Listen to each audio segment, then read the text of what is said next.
I am beyond thrilled to be with a very, very special and extraordinary woman who I've had the pleasure to work with and partner with for over a year. And I'll tell you, if you go to Gisela Lowenstein's website, she talks about herself, but she's talking about her clients, but she's really talking about herself. Gisela is an individual of power, passion, and elegance. Gisela has a commitment to excellence. These are the types of people I love to work with. She has an impact and a ripple effect of an impact everywhere she goes, and it continues to expand. And her life is extraordinary. And that's also who she works with in the family business space. Please welcome Gisela Lowenstein. Hello. Hi, Bridgette. You're so sweet. Thank you for the warm introduction. You're as excellent and as elegant as I am. Oh, thank you. You know, like I'm as extraordinary. Yeah, I like energy attracts like energy. So it's no wonder that we found each other. So let's start with where you are now, and then we'll travel backwards to where you were. Okay. So right now I'm at a point in my life that, of course, my business took off. I work with what I called extraordinary falcons. So it's all based on my concept, the falcon thinking. The falcon, I don't know if you've ever seen those birds in the Middle East that are kept like this with usually a guy all dressed in white. So this is I think the fastest prey bird animal predator in the planet, has the eye 8 times stronger than the human eye, has peripheral vision. They fly 200 miles an hour or more. They catch prey fastest than anyone. But when they go back to their nest, they're kept with a hook. Why? Because every single movement for them is an opportunity to go and hunt. So my extraordinary falcons, either the entrepreneurial family business or the entrepreneur, is that individual that goes really fast, sees opportunity, know when to enter the game and when to leave. But when they go back to their home, to their place, every single thing is a new opportunity to move further. And by working with me, they really recognize that sometimes you gotta slow down. You gotta kind of not put a hood in your head, because in your head, and close your eyes, because really, you know, they need to be active and see what is happening, right? But stop a little bit the thinking of looking and seeing more opportunities, and looking inside and going to that white space creative mode. Every time I hear that, it's like the first time, and even falcon, and learning through you about the falcon, because I've heard of falcons, but I didn't know their characteristics. And so therefore the people, the falcons that you connect with in your business through your consultancy and coaching, it makes so much sense, because you provide the nest, it sounds like, for these extraordinary people that find their prey, whatever their prey may be, in their success, and they go at that 200 mile an hour speed. And it is very critical to stop and take a moment and put that hood on that the falcons have to get the rest, in order to send them off to the next prey that they're about to hit. I love starting off with where you are, because that's oftentimes what the world sees and then judges. Oh my gosh, she must have always been that way. And we both know none of us were. I wasn't, you weren't. So let's go back to where it began, because you didn't always have this clarity of this falcon spirit and the people that you work with. Where did we meet? Meaning, where were you mindset wise and business wise, where you felt stuck and limited? Okay, so I can start probably my mindset at the beginning of our work together. And then now, after we had our VIP session, when was last week, no? Yeah, 2 weeks. So when I started working with you, it was already a year and a half I was doing coaching, and there was still some struggles. I will work with a lot of people with different backgrounds and different types of mindsets. And I was able to serve them powerfully, but probably I was not in my genius. I was not seeing that I was bringing to them that impact that resonates in my heart. And it's providing not only that white space for creation, also for family business, right? Making them understand that it's very important to have that entrepreneurial, that drive, that hunger to always go to the next mountain of success. But at the same time, it's very important in those moments to slow down, to connect as a family, to be able to do a distinction in between discussions for work and discussions for family that comes from the heart. And that's where I truly resonate. Sometimes families don't realize, especially when they're very successful, that in those moments they're able to separate that, and they know a discussion for business is for business. They can really focus on what's really important instead of having those worries in the back. Oh my God, yesterday I have a discussion over coffee because something else that does not correspond to the business. And all those things are creating distractions of focus. And when they're able to understand that, then they make a 10x profit or 9x.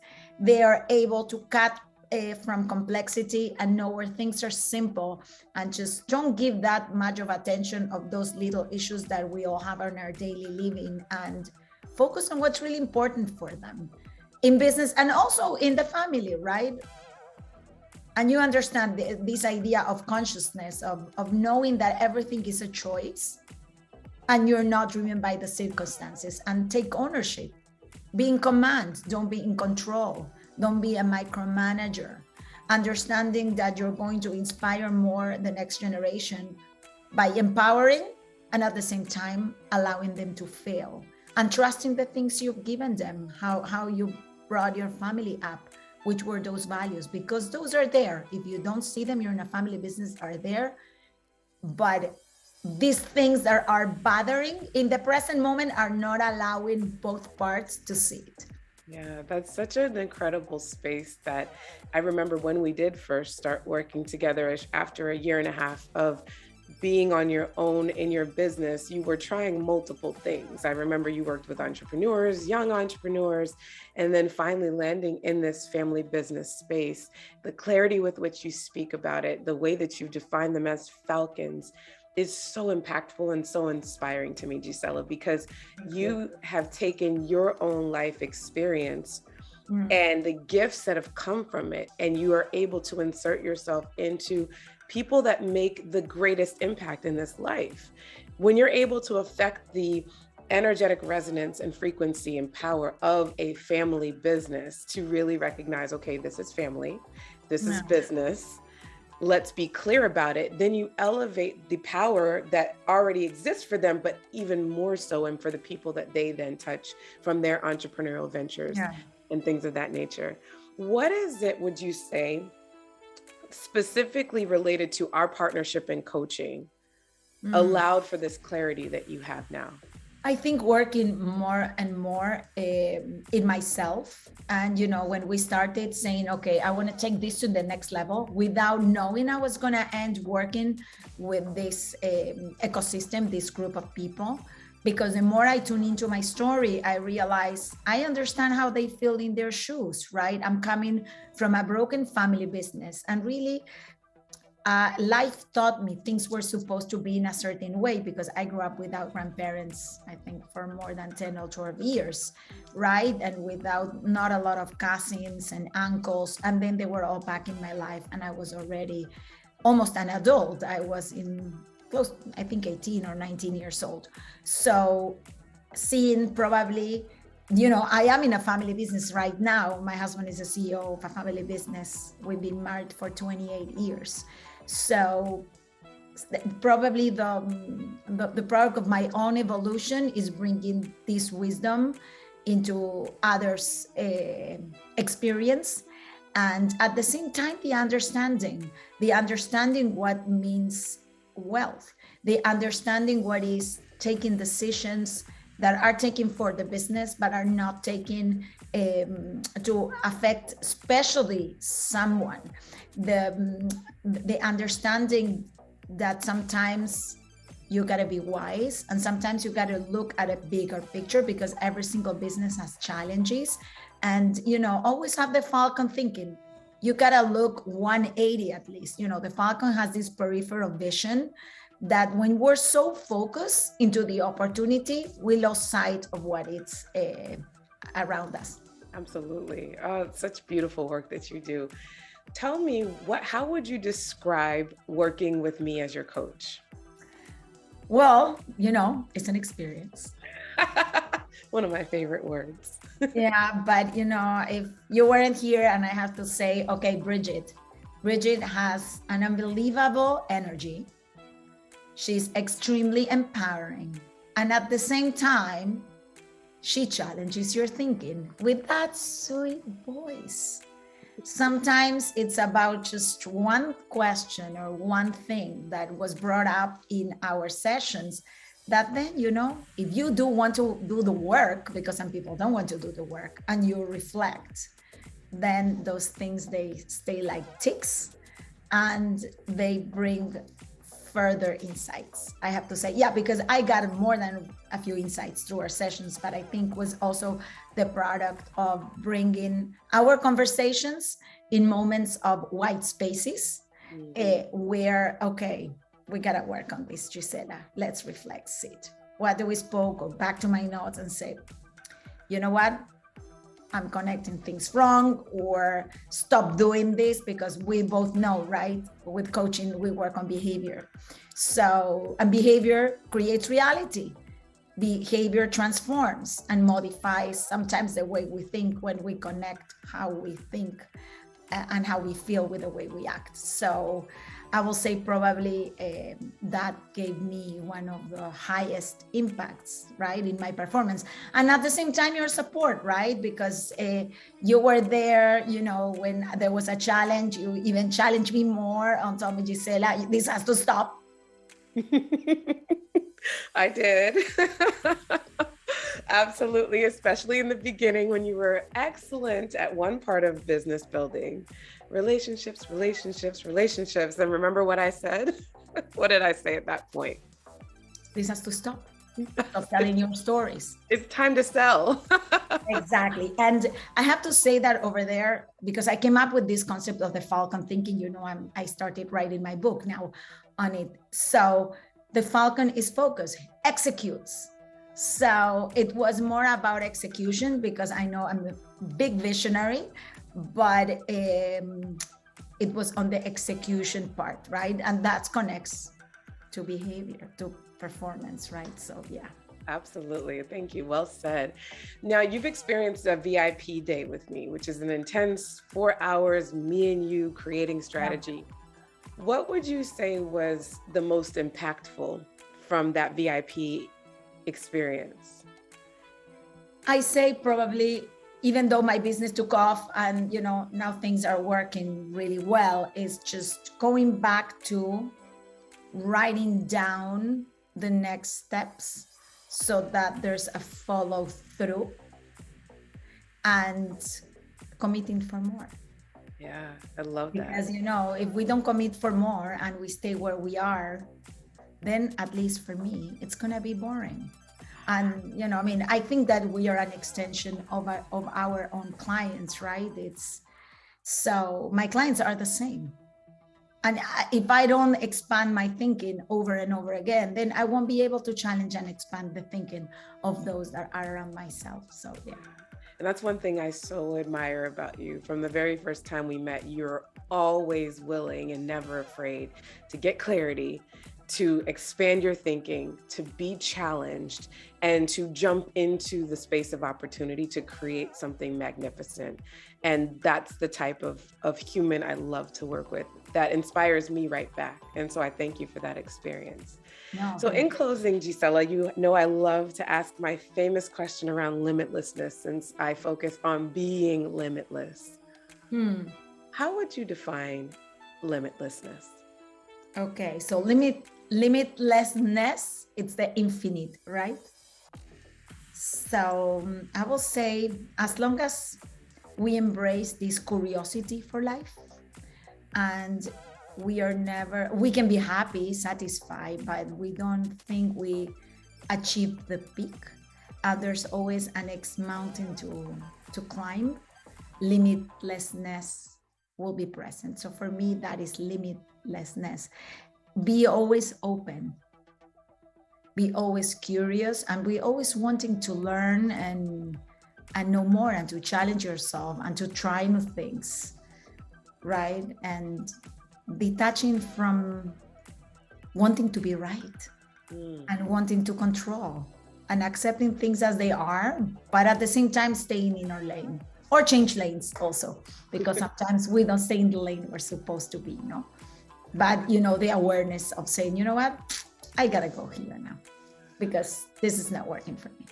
There's one key ingredient you have and that you mentioned about what limitlessness is. It starts with the letter C. That it takes, please. Courage.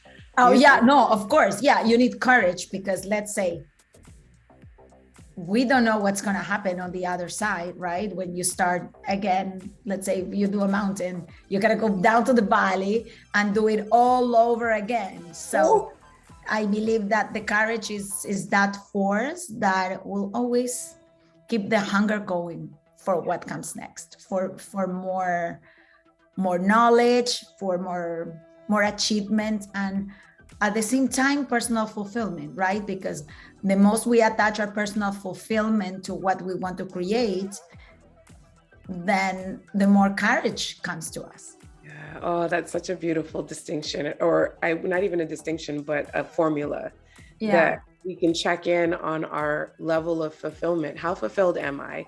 And it tends to wane, because I feel like that is life calling us up to the next level and to the next level, for which you constantly embody that hunger. You could be comfortable, you could be fine and fulfilled, but yet you choose not to be. Check in with your fulfillment, you enact your courage and climb to the next level and to the next level, and find more and more falcons to release, to get after what they want to achieve. Yeah, and Bridgette, I mean, that's one of my spiky points of view. I'm a person that I want something, and once I achieve it, I'm happy. I celebrate, but then now what comes next? Some people are happy with that, and that's okay. Right. But I'm always looking for more and more. Yeah, it makes life exciting. It makes life spicy. That's also how I feel about food. I may have had a really delicious meal and my tummy's full right now, but I'm thinking, ooh, what can we have tomorrow? And I think that's a hallmark of a very adventurous person. Yeah. What final words or anything would you like to share before we close out? Well, if I have to summarize, our journey together, and I know it's not over, because I'm sure we will do more things in the future, either working together as partners or as an engagement in a different way, another BAP or whatever it will come. I will say it was the product of a 200% relationship, right? If you have a coach like Bridgette or whoever is your coach, it's important you put your 100% and you feel the other person is 100% with you. And at the same time, you take your time to do your own work, because people think that if they do coaching, no matter how expensive is the coaching, if the coach is excellent, then after the session is over. And the real truth is that it starts with the session, but the real work is done after the session. Yes, so well said. So well and that said. Is probably my definition at the same time of working to limitlessness, right? To do your own work and to always want more.